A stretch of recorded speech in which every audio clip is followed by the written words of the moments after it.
other beings from other planets came to teach the different parts of this reality.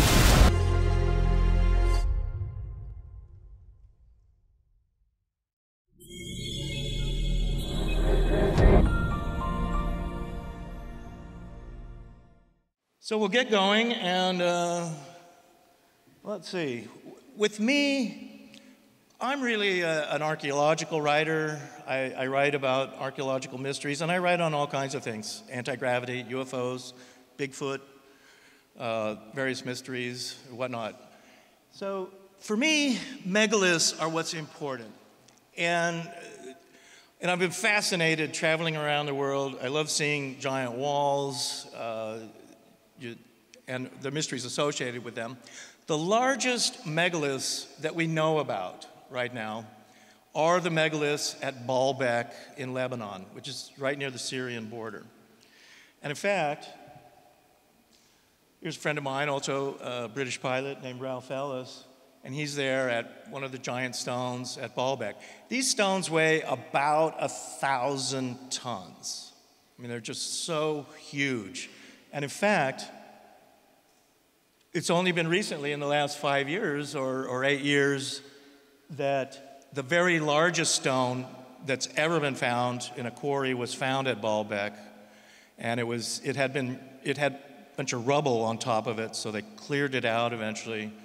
And it's a stone that's 1,650 tons.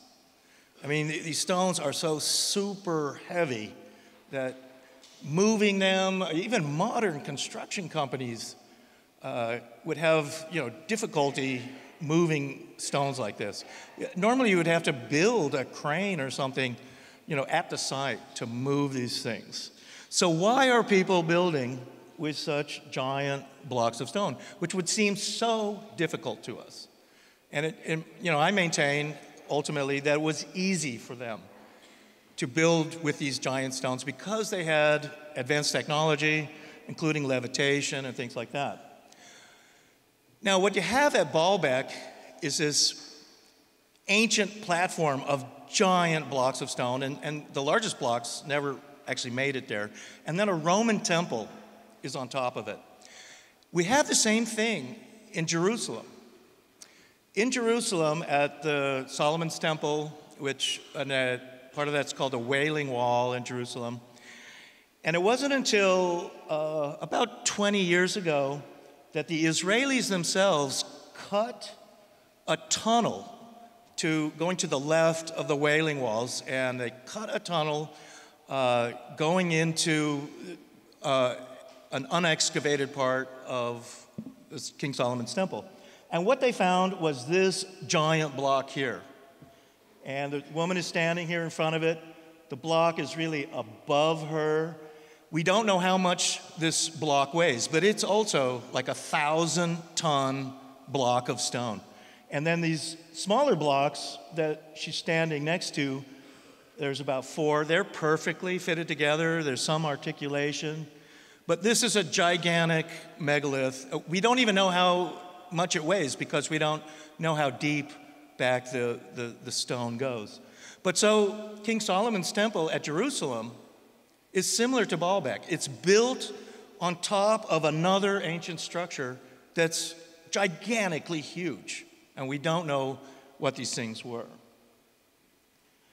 I'm also fascinated with obelisks, underwater ruins. I think that some of the largest ruins in the world are probably underwater. In the Mediterranean, I'm a scuba diver too, and so I do scuba dive when I can to ruins. And this is interesting. This was just discovered about 6 years ago off of Sicily, and it is an obelisk that fell over there near Sicily.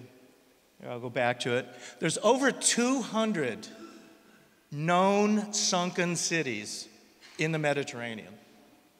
And they weren't built underwater. So there's evidence that at one time the whole Mediterranean was flooded in a cataclysm, and it filled in the Mediterranean. And today we have, as we say, over 200 sunken cities, including this fallen obelisk just off of Sicily. This is, speaking of obelisks, this is the unfinished obelisk at Aswan in southern Egypt.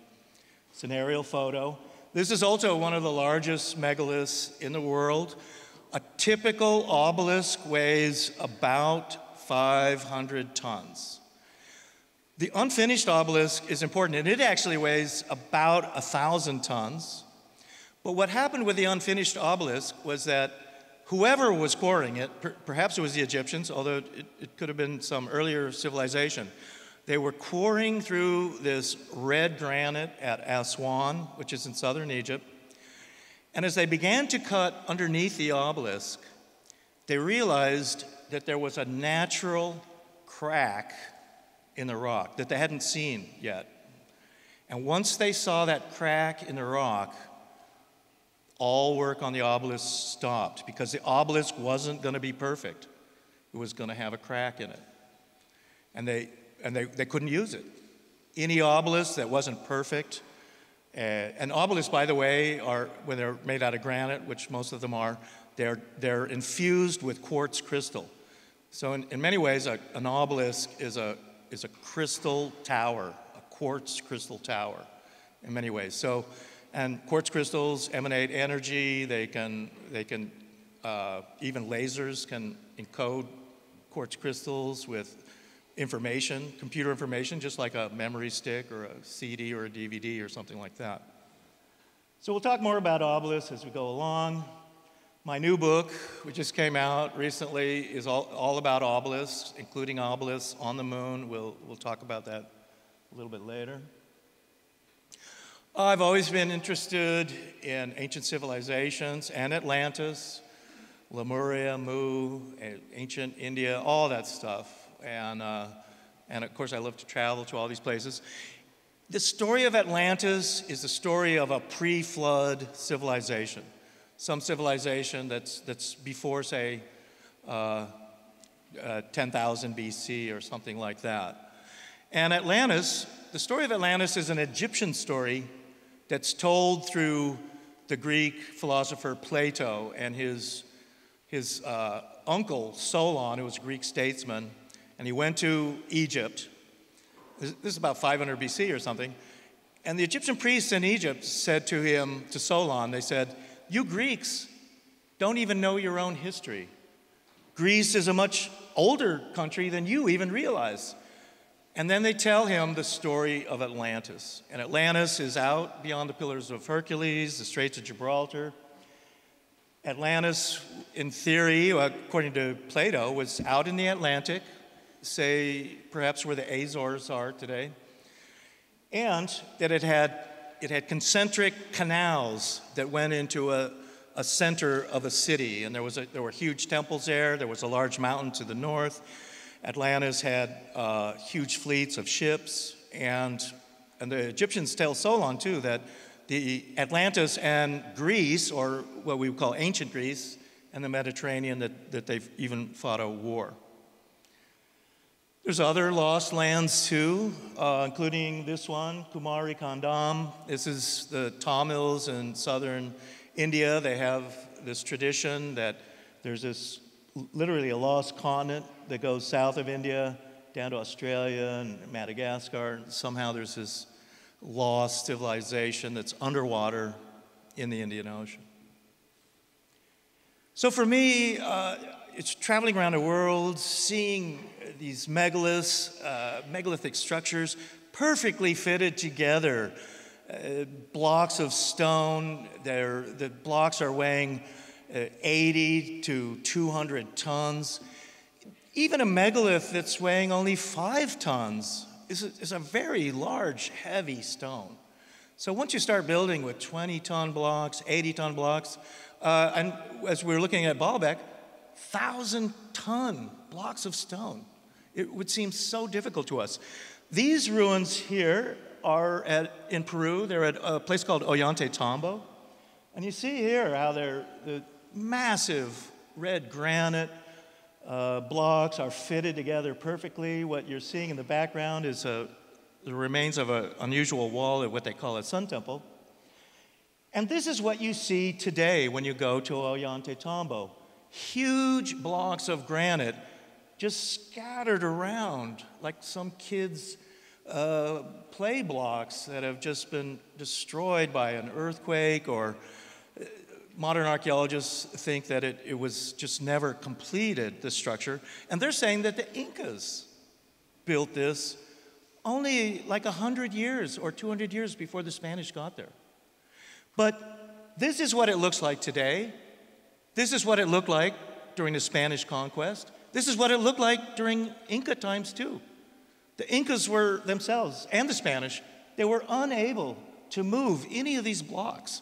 Even the modern Peruvian government today, they can't move these either. And they're on top of a cliff, these things. What you also see at Ollantaytambo are these things, what are called keystone cuts. They're these T-shaped cuts that are cut into granite, as you see, and sometimes they're hourglass shaped too. But there has to be another one on another block that's fitted together, and it's going to have a corresponding T-shaped keystone cut like this, and then molten metals are poured into the keystone cut. So there's a metal clamp there that's joining two blocks. This is an unusual way of fitting blocks, but we're going to see it, and it's around the world, and we'll see more of these. So in fact, you can see that at Ollantaytambo, this is going around the corner of one of the blocks. You'll see up here, towards the top on the right, another keystone cut, but it's on a vertical wall. That's not where a keystone cut can be. A keystone cut has to be on a horizontal wall because molten metals are poured into it. So this keystone cut and this whole block that it's part of, it's not meant to be there. It was meant to be part of something else. And it would have, of course, another corresponding cut there. And here we can see Inca construction, just these blocks, these rocks put in here, but it's put next to these gigantic granite blocks that were apparently part of some other structure. As you walk up into what they call the Sun Temple at Ollantaytambo, you go up these stairs, you see again these perfectly fitted but jigsaw granite blocks with these strange knobs. Archaeologists do not know what they're for, although they assume they have something to do with moving the blocks or quarrying, where it's still a mystery of these knobs. You can see these large orange patches of lichen. You come up here. I mean, this is really amazing structure. This is Machu Picchu, which is not very far from Ollantaytambo. Machu Picchu is, today, it's the most popular tourist spot in all of South America. It's a megalithic city. It's a secret city on top of a mountain. The Spanish never knew about it. And it's a spectacular site, too. I hope you all get a chance to go to Peru and see some of the things there. So those buildings that we were just seeing, they're near Cuzco, which is to the north of Lake Titicaca. This is a satellite photo of Lake Titicaca. Lake Titicaca is on the Altiplano of South America. It's at an altitude of about 12,500 feet. It's said to be the largest navigable lake in the world. Parts of Lake Titicaca are very deep. Mainly the very north side up here is extremely deep, about 800 feet or something like that. The southern part down here is shallower. It is said that there are sunken cities and ruins in this lower part, and also around the island of the Sun, which is this island in the middle right here. A lot of UFO activity is seen around Lake Titicaca. And supposedly late at night, people witness UFOs coming up out of the water, out of the lake. And in fact, South America itself is quite a hotbed of UFO activity. And in South America in general, the subject of UFOs is a common one. Most people totally believe in UFOs in South America. And local news stations and things like that, they're constantly reporting on UFOs and have footage of UFOs. It's especially in South America, talk of UFOs is very, very common. One of the strange things of Lake Titicaca is that there are seahorses in Lake Titicaca, which geologists cannot explain. Seahorses live really in tropical coral reefs, like in Indonesia and Hawaii and stuff like that. They're not in alpine lakes at 12,500 feet. So how did seahorses get to Lake Titicaca? In a sense, what geologists would say is that, well, Lake Titicaca was at sea level at one time and had seahorses in it, and it would have been part of the ocean. But today, it's at 12,500 feet. As I said, there are some sunken ruins in Lake Titicaca. It's very difficult to dive there because you're at such a high altitude, you need to use mixed gases and things. Some Italian and Argentinian expeditions have gone diving in Lake Titicaca, finding underwater ruins. And in fact, a couple of years ago, this Italian expedition off of the island of the Sun made the astonishing claim that they had seen a solid gold obelisk in the water off of the island of the Sun, which is pretty incredible. So, this is the Maquiacta Chulpa in Espanar province, which is near to Lake Titicaca, going south of Cuzco. And around Lake Titicaca particularly are all of these strange towers. They're megalithic too, they're called chulpas. This one has an unusual dome on it. It's megalithic, it's also perfectly fitted together. And also near Lake Titicaca are several sites of Silustani and this one called Cutimbo. Cutimbo is up on top of this mesa up here. And when you hike up there, you see all these strange buildings. Some are towers, some are square buildings. They're megalithic too, perfectly fitted together, partially destroyed in some cases. And one of the things that you see on the buildings there at Cotimbu and at Silustani and other places, also in Cusco, are serpents carved in what we call bas relief on the rocks. So in other words, to have a serpent on these rocks on the left or there in the middle, you actually have to carve all the other part of the rock away and then leave that serpent. So this is especially difficult to make. Some of the other towers have things like pumas on them also, but the serpent symbol is the common one. And here's another serpent in a bas relief on this tower at Cotimbo. Now, not too far from Cotimbo is the site of Silustani. More tourists go to Silustani than they go to Cotimbo. And Cotimbo is at this, right along this lake called Lake Amayu. According to people, I've been to the site many times, and I'm told by the locals there, they say, yeah, late at night, we see UFOs come out of this lake. That's what they say.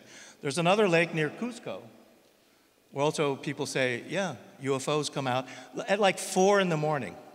Probably not every night, but yeah, UFOs are coming out of the water. It's like they have bases in these lakes and stuff in South America. So at Silustani, and there's part of the lake in the background, once again, we're seeing these megalithic towers, and we see the serpents carved in bas relief. So the builders were doing this. Now, what's interesting is that, and we're talking about the Anunnaki and ancient Sumeria. If you go to northern Iraq and Kurdistan, the temples there of the Yazidis, which is really one of the oldest religions in the world, their temples have these same serpents on them.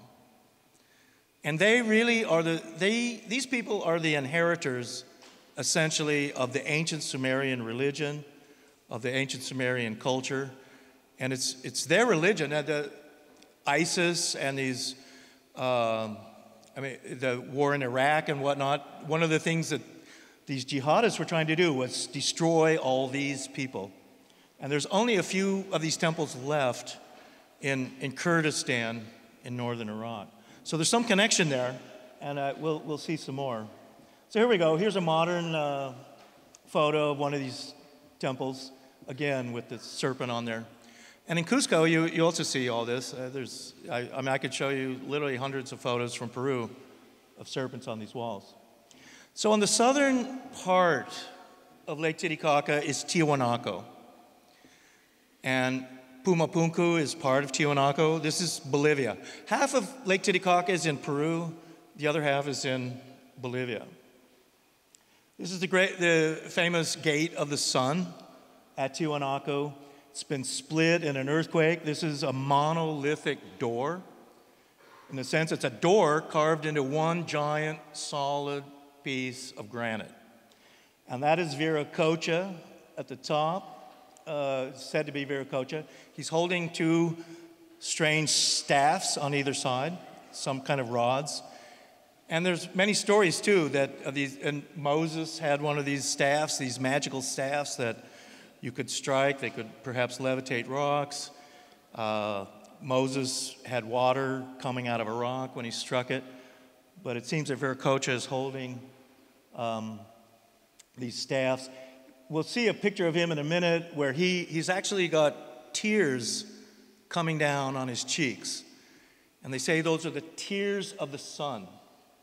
And the tears of the sun is liquid gold. It's molten gold, molten metals. That's the tears of the sun. So Tiwanaku itself, this is what I maintain in my books, was a metallurgical complex for washing ores. And the towers are actually kilns and for furnaces for melting the ores. Now, on either side of the Viracocha are these birdmen, and they're running toward him. We'll see that in a second. So here's Viracocha. You can see there the tears coming down his eyes, the tears of the sun, molten metals, molten gold. And in fact, at Tiwanaku in ancient times, and mainstream archaeologists know this and they admit it, at Pumapunku and Tiwanaku, the buildings were wallpapered with gold. I mean, it was literally this golden city of the sun. Some historians have suggested that the story of Jason and the Golden Fleece is a story of a trip to Tiwanaku and the fantastic golden city.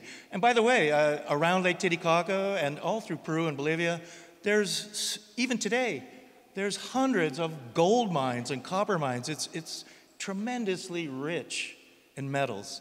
So if you're there to find metals, gold, silver, copper, mercury, all that stuff, you're going to find it in this area and in the Andes. And so here you see the birdmen too. They have wings. Some of them have bird heads. They have men. They have crowns. They all have wings, and they're running toward him. Birdmen, men who can fly. Here's an Olmec birdman found in Costa Rica, made out of jade. He's an Olmec. He's got the elongated head. He's got wings.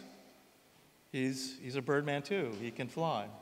So how do these guys fly? They fly in airships. They're flying in vimanas. They have, just like we have today. They had ships, huge giant ships for the ocean, but they had airships as well. They had power tools. They had the capability of perfectly cutting and fitting blocks of stone. They had to have power tools to do this. They had to have the ability, and we still don't know how they did these things, what they did. So this is Pumapunku. We're now looking at the larger area of Pumapunku, which is very much destroyed. You see some of the H blocks in the back. These are huge sandstone platforms. The H blocks are made out of granite. And through excavations, they don't allow you to go into this part of Pumapunku anymore, but you'll see again those keystone cuts that I was talking about earlier. The T-shaped cuts, you see them here, that they would have had metallic clamps put in them. You can see how they were used. They're perfectly fitted together. Here we see more of these keystone cuts on the sandstone slabs. huge, I mean, and these are massively huge slabs with very large keystone cuts too, where they would pour the molten metals. These slabs are so big you wouldn't think they would be going anywhere, but they have the molten metal clamps that harden, and it's part of the building. At the very least, it's to hold the blocks together. It's been suggested to me that one of the things the molten metal does, the clamps, is that as the molten metals cool, they shrink a little bit, and it helps pull the blocks together. That's what's suggested to me. Other people have said it has something to do with technology and electricity and something like that. And that may well be the case. I can't figure out how that would work, though. Here are what some of the clamps look like. They're an alloy, essentially a bronze. In South America, they would often add a little bit of gold to bronze and other alloys. Gold is indestructible. All gold from ancient times still exists today. You cannot destroy gold. Other metals will oxidize. So after a while, they'll rust, and iron and stuff like that. Gold is too soft, really, to make. Gold is okay for electronics and stuff like that, but it's really too soft for, say, clamps and things like that. But you can add a little bit of gold to alloys, and it helps, it keeps them from oxidizing and stuff. All right, now let's go across the Pacific to Vietnam. And this is the same also in Angkor Wat, in Cambodia. You're going to see this at Borobudur in Java. The same keystone cuts. These ones are in basalt. And this is at a city called My Son in central Vietnam, built by the Cam people or the Compa people. They're gone now. And at that time, before the, what was that? What happened there was that the Vietnamese kept moving down from the north, and the Thai people were doing the same, moving down from the north into Thailand. And this is all just within historical times. In fact, the Vietnamese only took over Vietnam in the mid-1800s. But before that, central Vietnam down to the south, to the Mekong Delta, was the Cam people, and they were darker skinned. They were Hindus and Buddhists. They were Shivites. They went out into the Pacific, and one of their cities was called My Son. It's near Da Nang today, and they were very similar. Their statues and things looked very Egyptian, but also very Tibetan. They would have statues of Shiva, but they also used these same keystone cuts, and these ones are in basalt, which is even harder than granite. All right, so let's go back to South America, back to Lake Titicaca. Here are those H blocks. They have keystone cuts too in some of them. And this is actually a painting that's at the museum at Tiwanaku. So here you see, and this is, to me, this is very typical of museums, where you have a real paradox, a dichotomy of this highly, sophisticated and articulated blocks of granite that are perfectly cut and megalithic. They're going to be fitted together perfectly. But then you have these Indians in simple cotton tunics, and they got a campfire over here that they're melting, metals in. So it's a strange mixture of a primitive people and a primitive technology with what is like a super technology. And it doesn't make sense. I mean, whoever's building this, and they have to have power tools, among other things. What's also here at Lake Titicaca and Tiwanaku and Pumapunku, if you look to the west, you will see this pyramid. And there's a village over here too. I took a long telephoto shot of this. And one time when I was here at Tiwanaku and Pumapunku, and I was with my guide from Bolivia, and he pointed to this thing. He said, "Oh yeah, and there's a giant pyramid over here." And in fact, it hasn't been officially made an archaeological site by the Bolivian government. I mean, no one has said this is a pyramid, but that's what it is. It's a giant pyramid, and the people in the village are looting it. They're excavating it themselves. And I told the guide, we were in a little minibus, I said, well, let's go to that pyramid. Let's go to this town. And he was like, well, okay, we can go a little bit of the way. So we drove part of the way there on a dirt road. But then before we got to the town, he stopped. He said, we can't go into this town. The villagers won't let us come there. They don't want anyone coming and visiting this place. So, and you know, in other countries, Bolivia is kind of different. Bolivia doesn't have a real strong central government, so people are able to do stuff like this, do excavations on this pyramid. Now, one of the things that came out of that pyramid or nearby it and that village is this. This is called the Fuente Magna Bowl, and it was found in 1960 just near that pyramid by a guy's house. And a Catholic priest was visiting him, and what he saw was this man using this, it's a ceramic bowl, using this ceramic bowl to feed his pigs. And the priest thought, you know, this is interesting bowl. This is an ancient bowl. And the man said, yeah, I dug it up. When I was digging a well or something, I dug this up near my house. And so I'm feeding my pigs with it. And the priest said, you know, we need to get this to La Paz and to the archaeologists. So what they did was they traded him a house. They traded him a house for this bowl, a small house. And now, even though it was found in 1960, it wasn't put on display in the museum in La Paz, and that's where it is.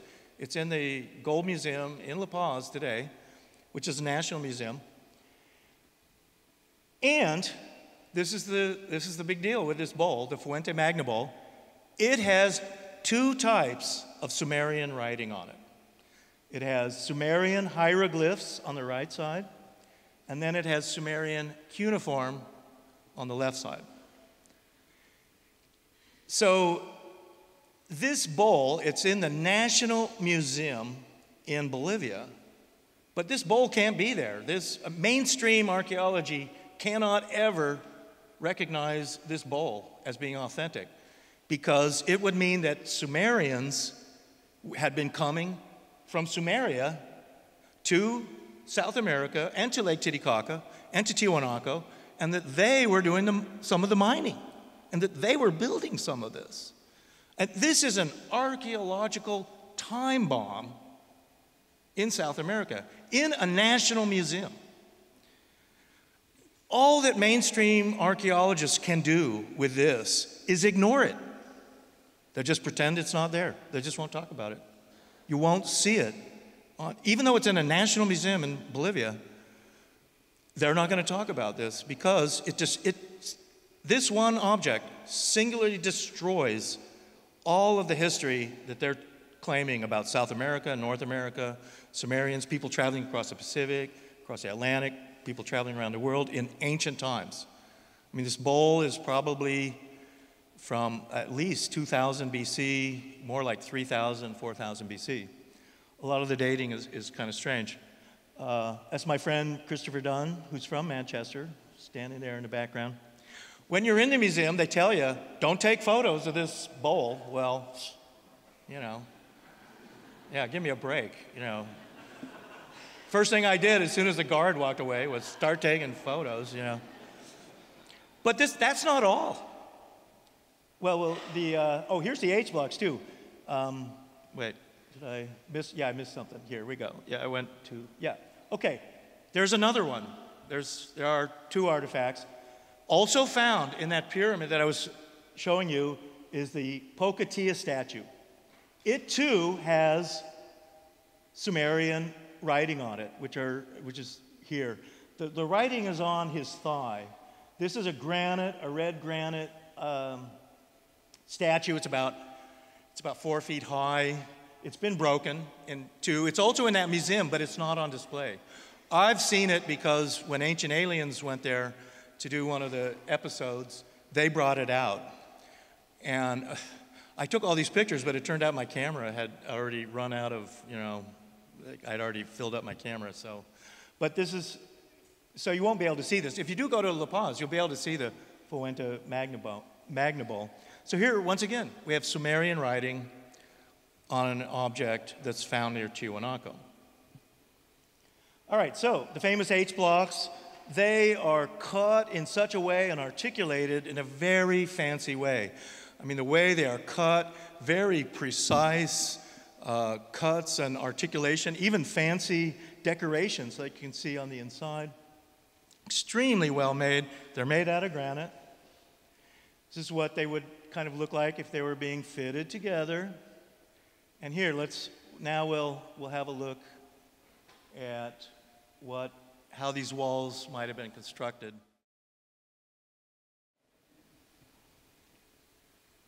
So yeah, just watch this for a minute. So these blocks are kind of like prefabricated Lego blocks or something like that, and they're made to fit together.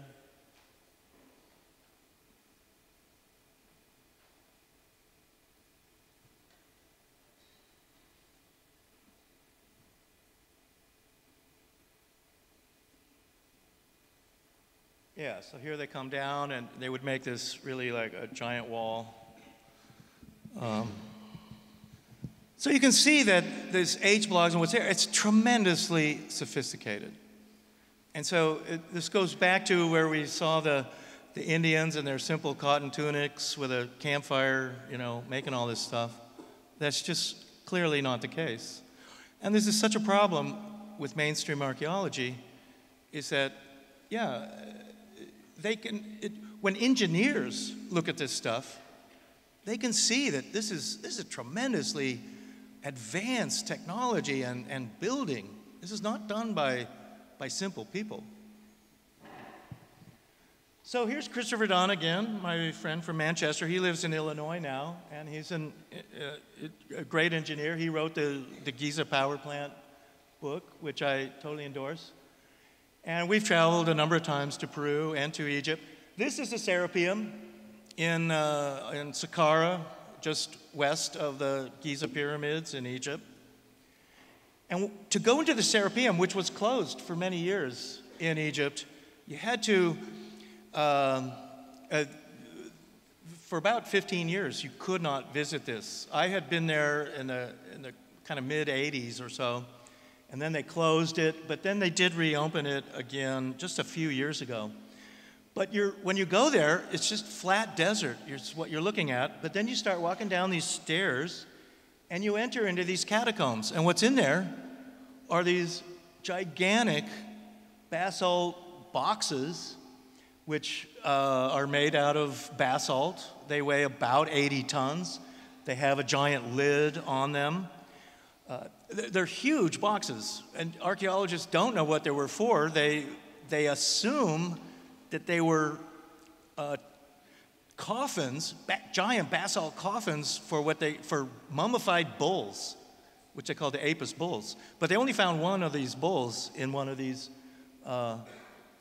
boxes. And one of the big mystery of the Serapeum is not just how they made these things out of basalt and whatnot. I mean, they're perfectly made. Some of them do have hieroglyphs, but they're in these little closets. So you're underground in these tunnels, and there'll just be a little notch off to the side.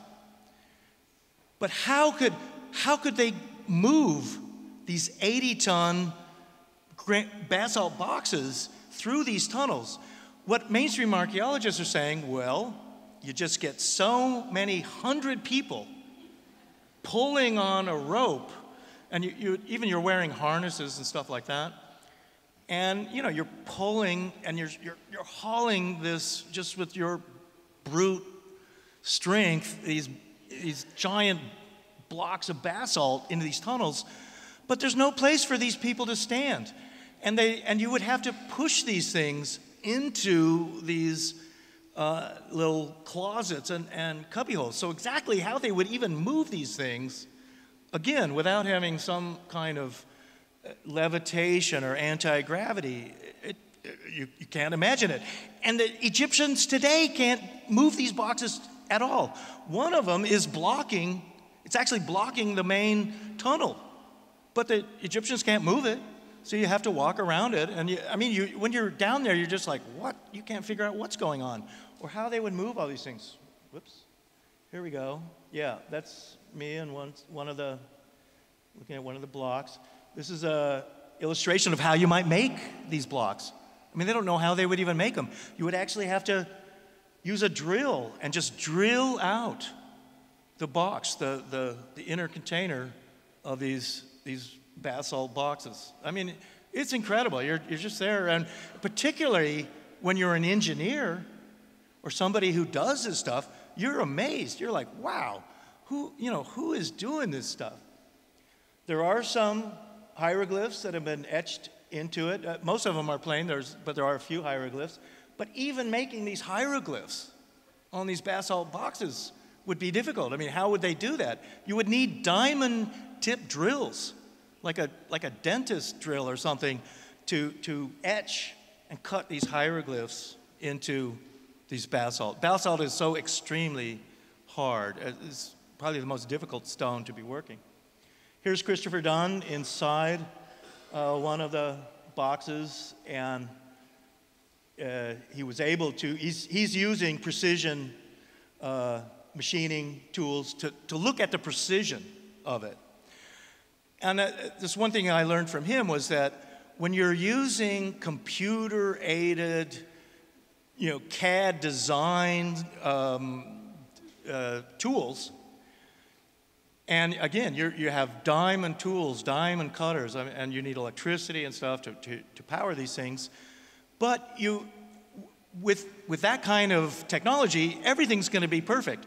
And a computer-aided power tool can do no less than perfectly straight cut and the angles. Inside angles of these things are the most difficult things to do. Mainstream archaeologists are saying, oh, they're just pounding these things out with rock hammers in their hand. They also say that incredibly, mainstream archaeologists are saying the Egyptians did not have iron tools, and all they had were copper chisels. You can't do this with a copper chisel. And in fact, get this. Egyptologists are saying today that, forget working on basalt like this. They wouldn't even discuss this one. But just to be cutting the granite blocks and statues and whatnot that are in Egypt, if they're using a copper chisel, you can only use it once. You would take literally one blow of that chisel, and it's useless. And so this is what they say. You have an entire line of 500 guys, each with a chisel. And after you take one blow, they hand you another chisel. Take another blow. That's how they built these things. You're just thinking like, wow, this doesn't make any sense. So here we go. More of what's it like inside. You can see the narrow little passageways that these move through. To me, about the closest thing I can think of to moving these things is that great scene in The Empire Strikes Back when Han Solo's frozen in carbonite and the bounty hunter Boba Fett is and it's levitating, right? It's this black carbonite block, and he's just it's levitating. He's just sort of pushing it up this ramp into his spaceship, and it's like floating, and it's just floating itself. He just gives a little push, and it goes. And that must be really about how they moved things at the Serapeum. Okay, everyone likes me to talk about stone balls, so we'll talk about stone balls now. The main place where we see stone balls and where they're the most famous is Costa Rica. Costa Rica is just north of Panama, south of Nicaragua. And this is in the capital of Costa Rica called San Jose, which is towards the Pacific side. Most of these balls are found along the Pacific side of Costa Rica. They're various sizes. they're of granite. Archaeologists totally admit and know that these are man-made or alien-made. They're not natural. These are absolutely artificial. Some of them are almost the size of a Volkswagen Bug or something, larger than this stone in the middle. And you find them around. They're in bank lots. There's a museum there where they move some of them. They're actually found out in the jungle. And the archaeologists have no explanation for these balls, what they were for, how they were made. I'm told that making a perfectly round granite ball is one of the most difficult things to do. And once again, you probably need a CAD, computer-aided design program, and power tools to create perfect granite balls. And again, this is a very hard stone. The mainstream archaeological explanation, essentially, of these stone balls in Costa Rica anyway, is that they were a sign of nobility and chief. You know, when you had a stone ball, you were the chief, you know. And I mean, that's their explanation. And in fact, whoa, there we go. This is what they must have been used for, I think. The plugging up the entrances to secret temples, maybe. But yeah, they're saying in Costa Rica that, and the chiefs, he would be buried with a stone ball. And at the museum, they show you a little burial, they mock a burial, and they put a small stone ball there. Like, yeah, this is the chief stone ball, you know. So they don't have an explanation for it. And to be honest, I don't have a good explanation for stone balls, too. So here we are. This is it, the tomb. He's got a stone ball. He's the main man, gets a stone ball in his tomb. But that's something later. I mean, the Costa Ricans themselves didn't know what these stone balls were for. They don't know. And a lot of them were just in the jungle. It's like they were washed up in a big tidal wave up into these mountain jungle hills. And then, and in modern times, they brought them to the capital and put them in the museum and stuff. Well,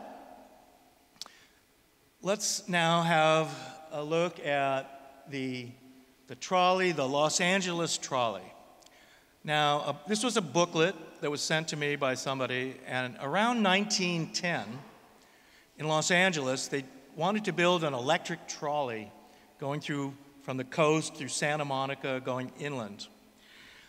And this was the souvenir booklet for the trolley. And so an electric trolley with the grade, it can't really go up a steep hill, and there's a bunch of hills in Los Angeles. So they brought out some steam shovels to take out these hills in Los Angeles so that the tracks for the trolley could be pretty much level.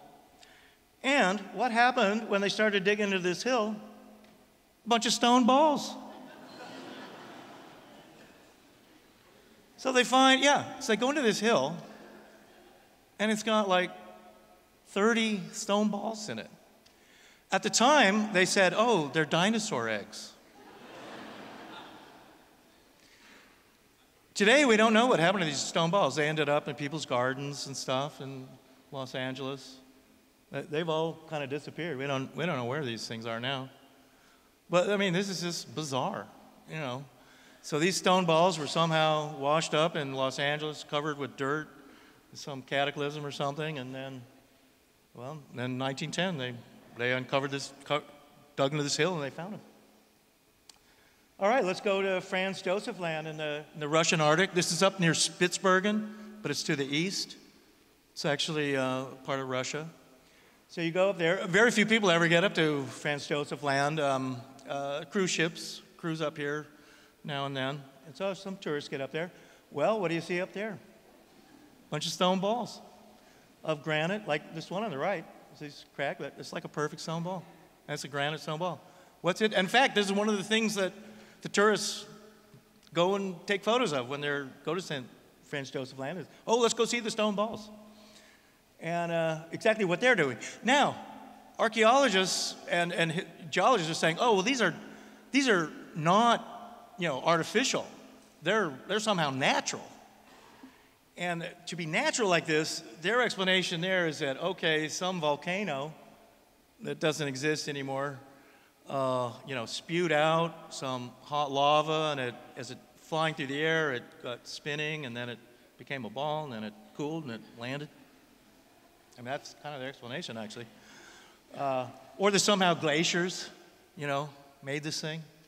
I mean, they don't have a good explanation for it. And they look a lot like the stone balls in Costa Rica. So here's some more. All right. Yep, another one of the stone balls in Franz Joseph Land. And they're granite. We don't know what they're doing up there, and they probably are artificial, but how they would got there. These are some stone balls in Bosnia, and there's this kind of creek ravine, and it's got a bunch of stone balls in it that you can see. There's maybe like 8 or 9 or something like that.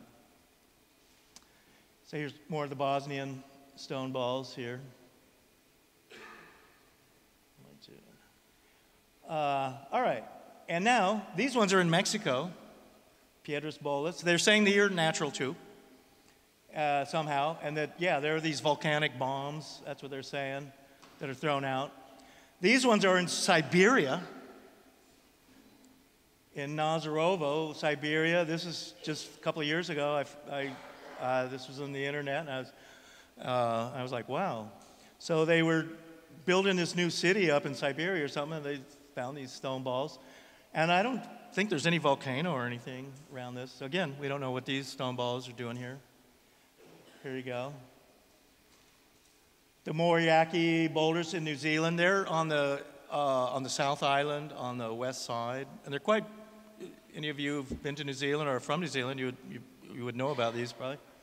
So there are a bunch of stone balls too. They're said to be some kind of natural formation. Again, they can't really explain it very well. There's about 30 of them or something, and they're all together. And they're kind of just in the ocean, really. So we've got other stone balls in Sant'Agata, Italy. Pretty big. I mean, this is not for a catapult or something. Here we go. More stone balls in Italy. These are more of the stone balls in Italy. They got worn. Here's some more. They get piled up. This is in Dubrovnik in Croatia. And I thought this was interesting. I was just walking around Dubrovnik, and there were all these stone balls that were there. These are relatively small in a sense, so perhaps they were for catapults or something like that. We don't know. So here we go.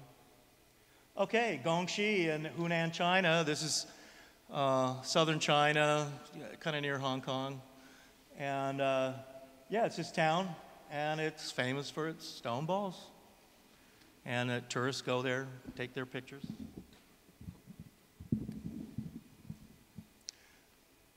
It's one of the stone balls in Gongxi.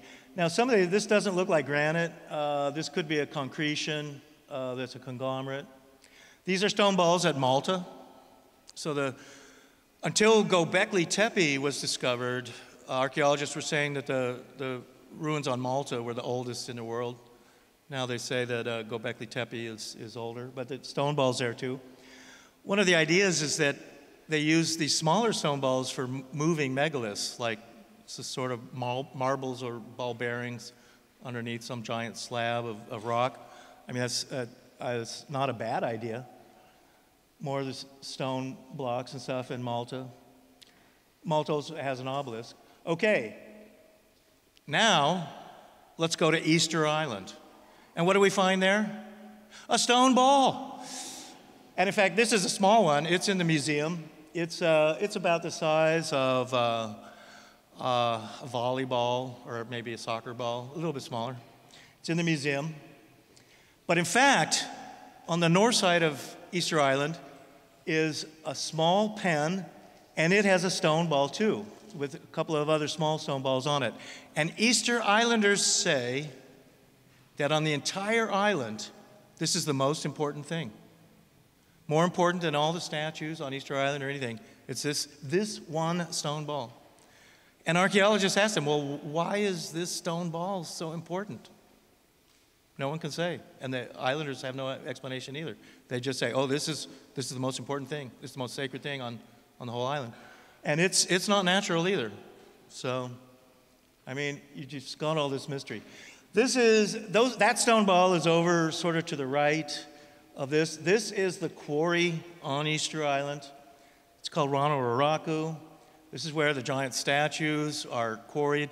This is where they're sitting up to their chests in just dirt and debris along the slopes. Some of them are fallen, some of them are leaning over. But, yeah, what you're seeing here with a lot of these statues is that their bodies are deep inside the soil. And in fact, according to the Easter Islanders, what the statues were meant to do was that after they were quarried in sort of this area right over here called Volcano Ranawaraku, the statues then were brought out to the edge of the island, and according to the Easter Islanders, inlaid eyes were put in the statue, and the statues all faced inland, and a power came out of the eyes that they called mana, which is a Sanskrit word, has the same meaning really of an occult power, mana, almost like a vril power or orgone, some kind of basic energy. And this power came out of the eyes, and it protected the island and kept it from sinking. Because the Easter Islanders say that they were from another continent that they called Hiva. But Hiva is now under the water in the Pacific, and they're saying that Easter Island is the last bit of it. So the Easter Island these statues are keeping the island from sinking. That's what the islanders believed. And in fact, they could only walk in a clockwise pattern. They walked. That's what the Easter Islanders said. Or they walked or were like levitated or something. But they had to walk in a clockwise pattern around the island. And in fact, on this northern, well, it would be western area up here at the top, there's a magnetic anomaly. And it's on the maps. They tell you your compass will not work right there. Your compass goes crazy. And back in the early 80s, Jacques Cousteau was there with his famous ship, the Calypso. And his son, Philippe Cousteau, had an ultralight aircraft on the boat. And he wanted to fly it around Easter Island, do an aerial survey. And they told him, they said, well, don't fly near this volcano up over here, because all your instruments will go crazy, like the Bermuda Triangle or something, and it'll be dangerous for you. Well, he ignored that. He flew around there. The instruments on his ultralight did go crazy, and he crashed. And he was almost killed. And he was medevaced back to Santiago, Chile, where they saved his life. So the whole thing is very strange on Easter Island, the giant statues. In my book on the Cam, I explain these statues. They're actually, I believe, statues of Shiva, the Hindu god Shiva. I explain that in my book on the Cam. But here's what's interesting about these statues, and there's a whole bunch of them. Many of them never left the quarry. They were never put around the island. You can see here how some of the statues, how big these statues are, and they had these top knots on their head, which was like a hat. Some of them are kind of different. Like this one guy is kneeling up here, the second one from the top. So he's an unusual statue. The famous Norwegian archaeologist Thor Heyerdahl is the one who uncovered that one. But here we see, this is also from Thor Heyerdahl's expedition, where you can see how there's 40 feet of this statue underground. So it's like it's been there for a couple of thousand years, and that much soil has built up around the statue. I mean, they can't explain this, really. Mainstream archaeologists are saying these statues aren't that old either. They're saying they're from about 1200 AD. That's their explanation. But here you can see how deeply buried under the soil many of these statues are. And you see the lichen, big lichen patches and stuff like that. I mean, the whole Easter Island is amazing. Here's what those inlaid eyes look like. This is in the museum. There was an inlaid ivory and obsidian to these things. What Easter Islanders, they believed the statues were alive. And later, during a war, which they called the war between the long ears and the short ears, they wanted to destroy the statues and kill them by tipping them over and breaking their necks, and that would kill the statue. This is a very unusual statue on Easter Island, which has only recently been on display. And it's of a woman, but very strange, with the long head and everything. There are two breasts here. This is a unique and totally weird statue. Looks like some almost extraterrestrial or something. And this is another strange statue found on Easter Island in 1960, but it wasn't put into the museum until about 15 years ago. I mean, they kept this off display for some reason. And he looks also a little bit like an alien or something. Here's that statue now in the museum. And near the big airport on Easter Island is this site called Vinapu, which sounds a lot like Vimana. And it's just like walls in Peru, perfectly fitted. I mean, it's been cut by power tools. This is granite. You have the big lichen patches. It's a platform. So this one is rather unique just because it's so perfectly made. You can see it again from the corner. So this is just so much like what you see in Peru and Bolivia, stuff like that. Even down to these little notchings and putting a small little block in with these larger blocks. And this is the statue that was uncovered by Thor Heyerdahl that's in the Kuzuo position, this kneeling position with your hands on your knees is your Kuzuo. You're kneeling, you put your hands on your knees. Here he is. Now the Kuzuo position is something also that's found all over the world. This one is in China. So he's also got his hands on his knees, and oftentimes your head is forward. Here's an Egyptian statue in what's called the Kuzuo position. Here's another Shang Chinese dynasty Kuzuo position. He's got one of the Mohawk haircuts on his head. This is at Tiwanaku. They're wearing the turbans and stuff. They're in the Kuzuo position too. They're on their knees with their hands on their knees. This is an Olmec statue that's in Mexico. He's in the Kuzuo position. This is also made out of granite. He has the same top knot head that you see on Easter Island.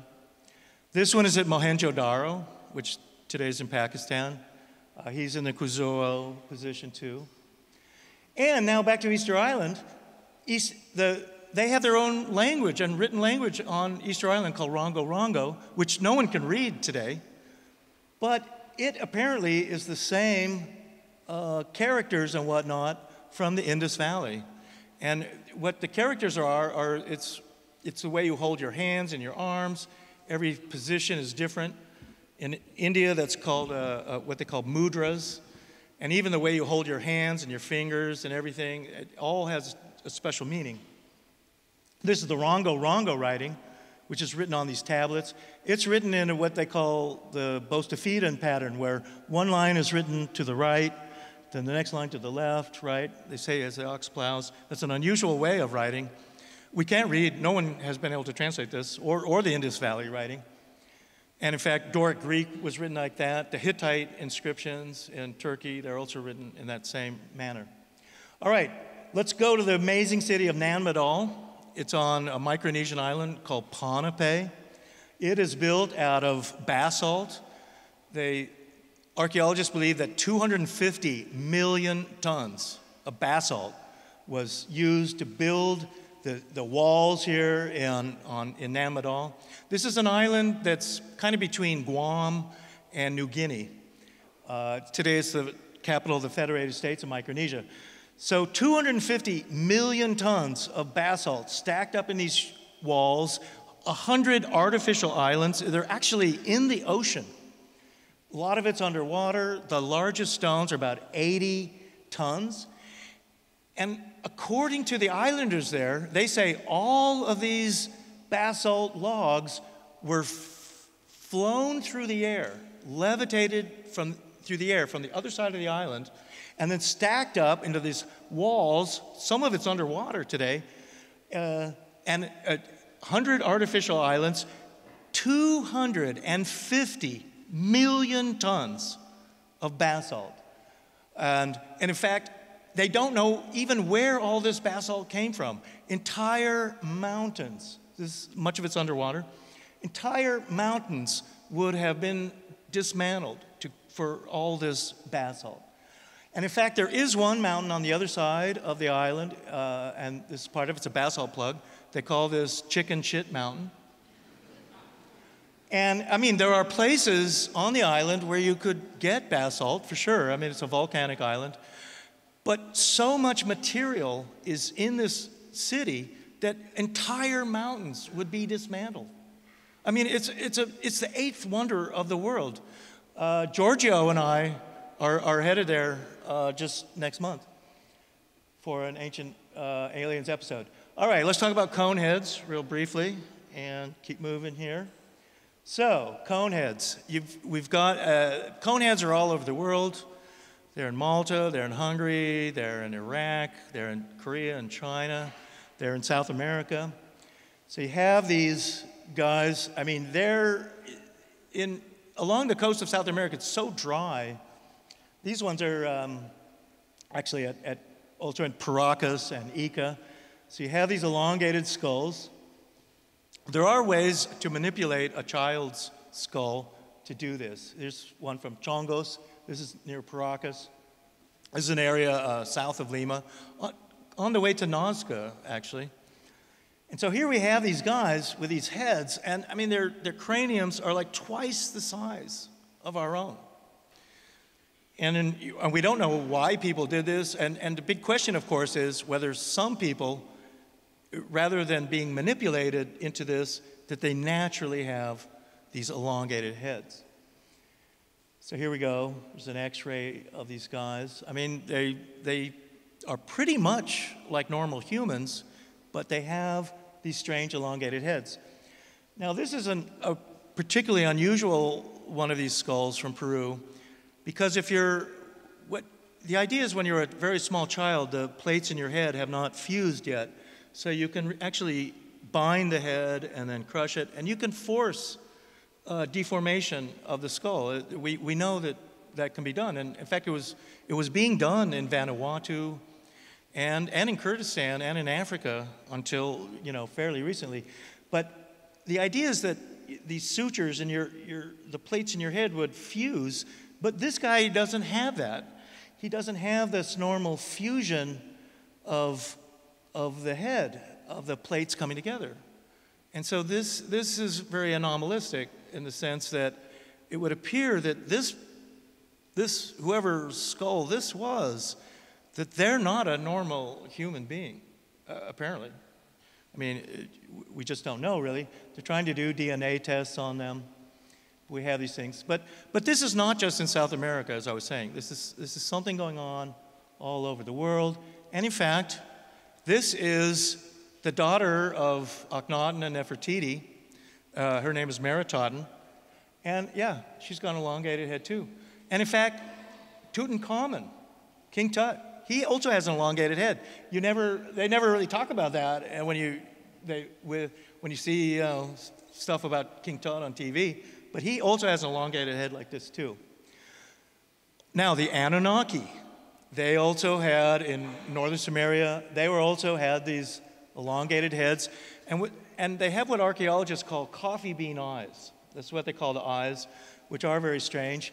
These are called Ubaid figures. They were found in northern Iraq. They're clay figures, and supposedly they're of the gods, the Anunnaki gods and stuff. So here's other figures of the Ubaid figures. So they look quite strange, and you could certainly easily believe that, yeah, these are some kind of extraterrestrials. They're not normal humans. Perhaps these are what we call the Anunnaki, just the strange eyes, the elongated heads. So with the Sumerians and the Assyrians, we have this whole thing of their They're flying in a flying disc. You see men up here. So you have the, they're talking about flight, vimanas, flying. These guys are also Anunnaki, those strange hats that they're wearing. That's signifying the Anunnaki. They have beards and mustaches and stuff.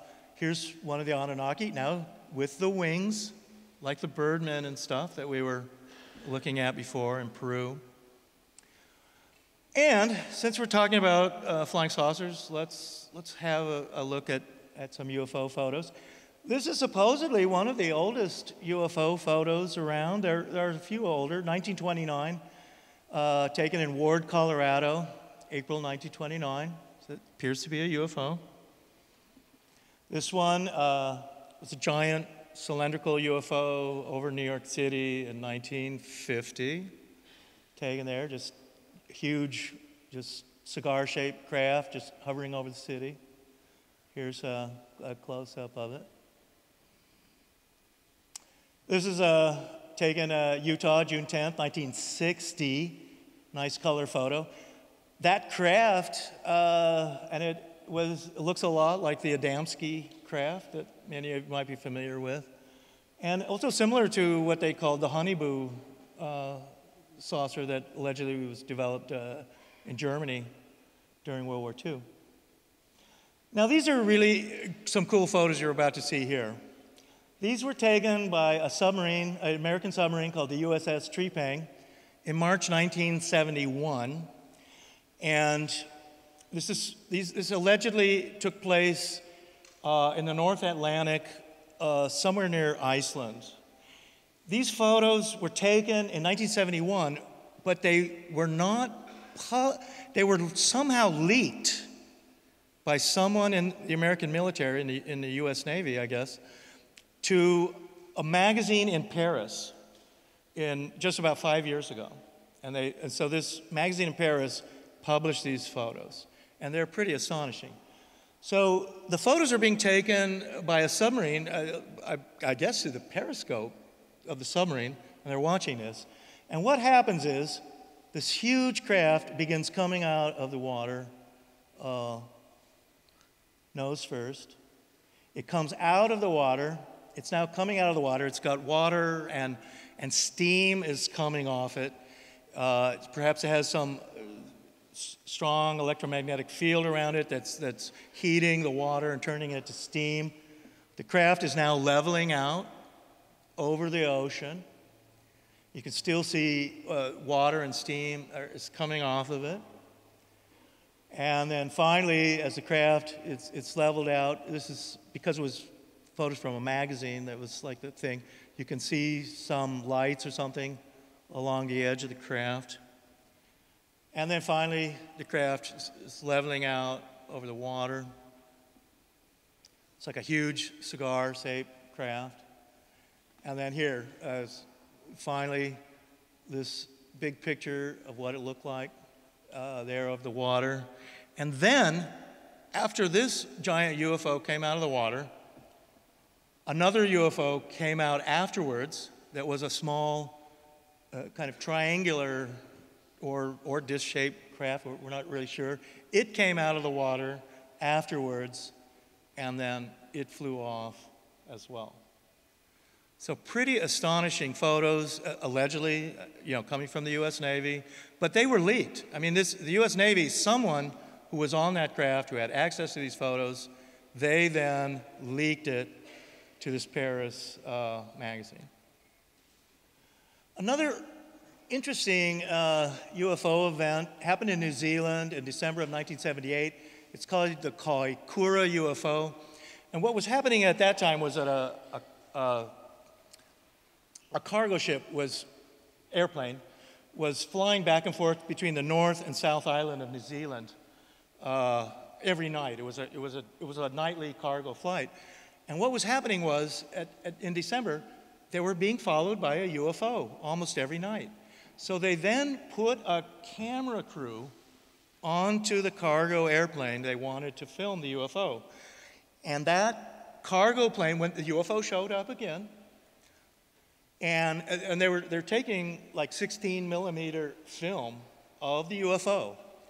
And the UFO is flying along, and it's paralleling them as they're flying north from the South Island back to the North Island, and it's flying along. It's a kind of a round-shaped UFO. They see it, and then in this frame over here, it does this. And then after that, it disappeared. This is what it did. The frame of the film is 1/30th of a second. In this UFO was doing this. It was showing off it like knew it was being filmed even. And in 1/30th of a second, the UFO suddenly made this figure 8 move to be captured on the camera. And then it went. So in 1/30th of a second, the UFO did that. And it was basically showing off. It was saying, hey, film me, I'm here, take a picture. Okay, just a couple of years ago, in May 2016, over Dayton, Ohio, which is where Wright-Patterson Airfield is. This is allegedly where Hangar 18 is, and alien bodies are, and all that stuff. This is in Ohio, central Ohio. And yeah, so Wright-Patterson is right near Dayton. Dayton's a major city, but you've got this major Air Force base right nearby. And here's this thing, was just hovering in the sky, kind of like an arrowhead. It was just hovering in the sky on broad daylight over the city. And I took these pictures of it, and then it vanished into a cloud. But it just hovered there over the city for like 20 minutes or something like that. So here we go. I mean, it's all kind of strange. You have to wonder, I mean, since Wright-Patterson Airfield is right nearby, you'd almost think this is perhaps coming from the U.S. military, in fact. All right, let's get into Nikola Tesla. I got my Nikola Tesla t-shirt on. Probably the greatest inventor who ever lived. Tesla was born in Croatia. He was a Serbo-Croatian. He then came to London and eventually to New York. He worked for Edison. He's the inventor of alternating current, three-phase motors. What creates alternating AC power is rotating magnetic fields. That's what creates electricity. So Tesla's the inventor of that. Before that, we had direct current power, but we didn't have AC. So Tesla's the inventor of that. Here's Mark Twain. In Tesla's laboratory. Here's Tesla again with his wireless demo. Tesla was really, I mean, such an amazing guy. He's a suppressed person. He's probably the most greatest scientist who ever lived in many ways, but most people don't know who he is. Certain powers have kept him from just being acknowledged in a sense, particularly since after World War II. His student was Guglielmo Marconi. Marconi, unlike Tesla, Tesla was a kind of a man out of time. He was a social misfit. He was a terrible businessman. He had no idea how to run a company or manage money. He never got married. He had all kinds of phobias. I mean, he was really a kind of strange guy. Marconi was quite different. Marconi was a genius, just like Tesla. And Marconi, though, was a great businessman. He knew how to deal with money. He became multimillionaire, lived on a yacht. Marconi supposedly died in 1937, although there are stories that Marconi and a bunch of scientists didn't die, and that right before World War II, they moved to South America. And in fact, the James Bond movie Moonraker is essentially kind of mimicking the story of Marconi's secret city in South America. Albert Einstein. So with Einstein, one of the things Einstein said was he said that gravity and magnetism and electricity all manifest from the unified field. So the unified field is an energy field that contains gravity and magnetism and electricity. And so just like there would be an equation for electromagnetism, you would have, in the unified field, you'd have an equation for electrogravity and for magnetogravity. So you would have, with the unified field, you'd have mathematical equations for these things. And that's what Einstein said, but he never published any documents about the unified field. The whole idea of having plasmas gyros spinning. You have toroid fluids. You've got plasma as an electrified gas. All these kind of things. This is actually by a British author named Paul Potter. But yeah, you're creating artificial gravity. You have your own gravitational field. That's why these craft can move on a dime. They can suddenly turn any direction because you're within your own gravity field, and the Earth's gravity field isn't really affecting you. So Tesla had a death ray. His death ray, some people think his death ray was a scalar weapon where energy comes in, and it's a scalar bottle where the energy waves all come together, and then things are destroyed. But only just recently, Princeton University came out with a book on Tesla, and they were the first ones to put in these drawings by Tesla, which were never patented, and that's why people didn't know about this. But his thing was that, yeah, his death ray was a mercury plasma jet, which in the sense that pellets of superheated mercury are shot out of a gun or something like that. And this would actually be like the Star Wars pistols and stuff like that. They're shooting little heated, electrified mercury blasts. Tesla was going to put up these towers. The FBI tore them down. He was going to broadcast electricity from these towers. Airships would just pick up the power. These anti-gravity ships, you can see them there. They would have powerful searchlights. Some of them didn't have wings. They were anti-gravity. These towers were just putting out power into the atmosphere, like a TV station or a radio station. So these were drawings from the 1920s of concepts of Tesla's whole idea of these towers. Now, there was a group that was out of Illinois and California called the Lemurian Fellowship, and they maintained that in Atlantis, there was a tower called the Max Tower, which was a giant crystal tower that broadcast power into the atmosphere, just like Tesla's ideas and stuff like that. And it was a giant crystal tower. Well, and in fact, crystal towers like that exist. They're called obelisks. So here's an obelisk at Karnak Temple in Luxor, Egypt, southern Egypt. So yeah, an obelisk is a monolith. It's granite. It has crystals. Quartz crystals are infused into it. Here's the unfinished obelisk, an old photo of it, how gigantically huge they are. Here's the unfinished obelisk again. The unfinished obelisk weighs about 1,000 tons. Most obelisks only weigh about 500 tons. Egyptologists don't have an explanation for obelisks. They say that they were just meant to be a ray of the sun, to symbolize a ray of the sun. Here's Christopher Dunn. He's inside the trenches of quarrying an obelisk. I mean, it's a massive undertaking to create an obelisk, to lift it up out of its quarry, to move it somewhere, and just to stand it up. Modern Egyptians can't do it today. Here's the Washington Monument in Washington, D.C. being hit by lightning, just as an example. So, yeah, in the United States, for the power of Washington, D.C., we've got a giant obelisk. The largest obelisk ever erected was in Ethiopia. And it's not this one stood up. It's this obelisk here. It was standing, and this obelisk was bigger than any obelisk ever erected in Egypt, but it came crashing down onto this other building over here, broke into just pieces. And in fact, just pieces of this obelisk are huge, megaliths weighing hundreds of tons. I mean, it's quite amazing. And it came down onto this building, which Ethiopians believe had an anti-gravity machine inside of it. They think the Ark of the Covenant is there too. We also have the keystone cuts here. This is all in Aksum. So we're seeing the same keystone cuts. And here's the clamps that we saw in Peru, that we see in Egypt, in Angkor Wat, in Vietnam. We have the monolithic doors, like we saw at Tiwanaku. This church right here, Ethiopians believe that the Ark of the Covenant is inside that church. And there's a priest there who is guarding it.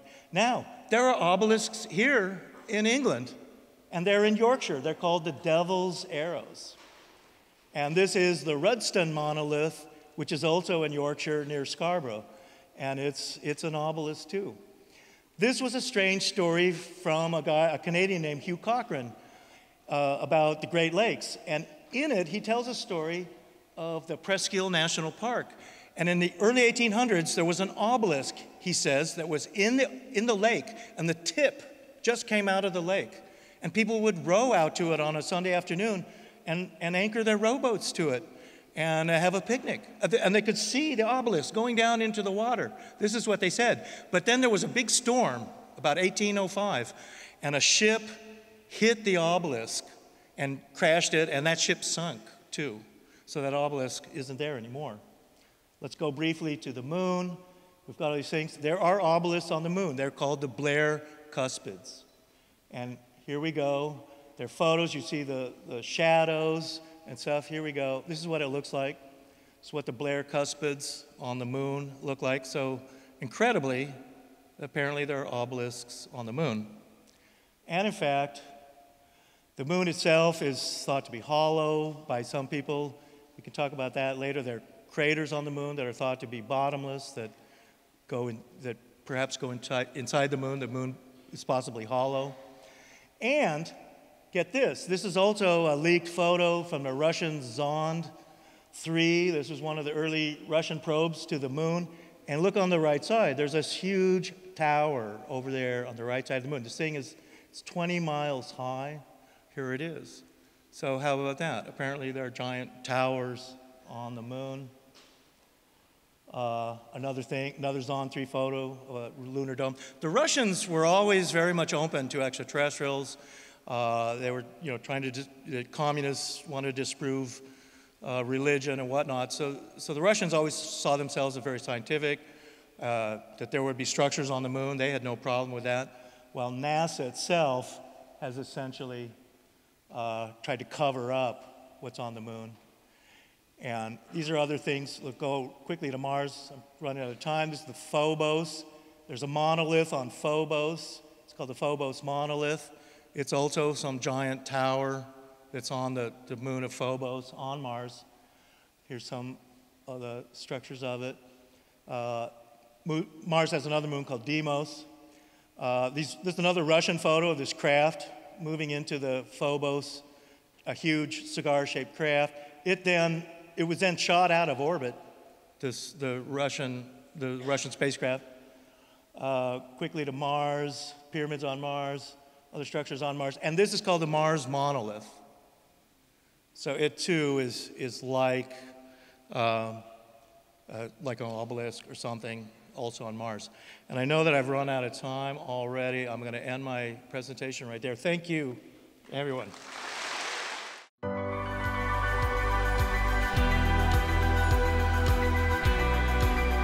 Common people around the world are doing the uncommon.